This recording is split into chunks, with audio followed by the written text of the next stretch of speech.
Indeed. Well, let's start with Governor Baker. He says that he is very concerned today about those students who are not playing by the rules coming for Thanksgiving. So we came here to the Northeastern campus to talk to some college students to see who's listening and who's not. Several college students will be going across the country for Thanksgiving. I was going to go get tested right now. I'm getting tested again Friday, but just because I was just doing my every 3-day schedule, and then I'm gonna do an extra one Friday because I'm leaving Saturday for Tennessee. Some going home Worcester. don't have as far to travel. I actually plan on going home if I can tonight or tomorrow morning. I just finished my COVID test. They recommend that the moment right before you leave, take a test, get the negative back, and then once you get the negative, you're good to go. When you come back, same process. And if possible, residential colleges should also offer COVID-19 tests to students who live off campus. New guidance from the Regional Coalition of Northeast Governors aims to mitigate college travel and what could be multiple COVID-19 spreading events at dinner tables across the country. That a lot of people are going to travel over the holidays.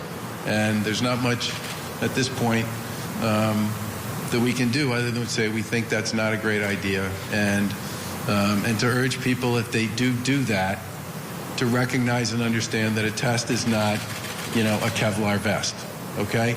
It's a moment in time. The governors are asking any student who tests positive before they leave to isolate on campus or travel with their local health department's approval. God forbid, but I wouldn't be able to see them, so I'd have to chill here. Northeastern specifically asked students to share their travel plans by completing online forms.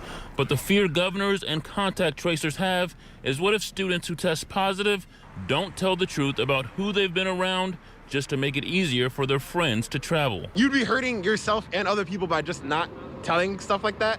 But at the same time, a part of me low-key probably wouldn't put it past a few people here and there. Some students saying younger and homesick students are more likely to not tell the truth. I would trust upperclassmen. I feel bad for freshmen and sophomores. They have to be on campus, so they had to stay here. They couldn't go back and forth. That's really hard if you're a freshman, you're homesick.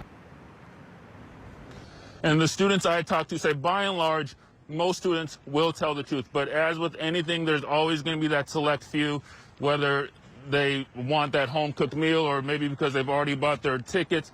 There's going to be a select few who will say they are maybe just won't tell the truth. And those select few, Mark, Vanessa, are the concern for governors who say they don't want to see what happened in Canada, after their October Thanksgiving, where they saw an uptick in cases. Yeah, just 2 weeks later. And if students go home next week and come back in December, they will only be on campus for another couple of weeks to take their finals before Christmas break. Do experts think that's a good idea? That's a good point, Mark. One of the recommendations from the 7 governors was to ask all the colleges and universities to consider expanding the remote learning. There's, of course, going to be a few teachers who say they don't want to do that. They want the kids to come in to take those final exams. But I will tell you, I already talked to a couple students who say their teachers are telling them don't plan on coming back, and we will consider remote learning after Thanksgiving break. My daughter's coming home. She'll stay home, take the finals online, and go back in January from her college. So that's just one of the ways.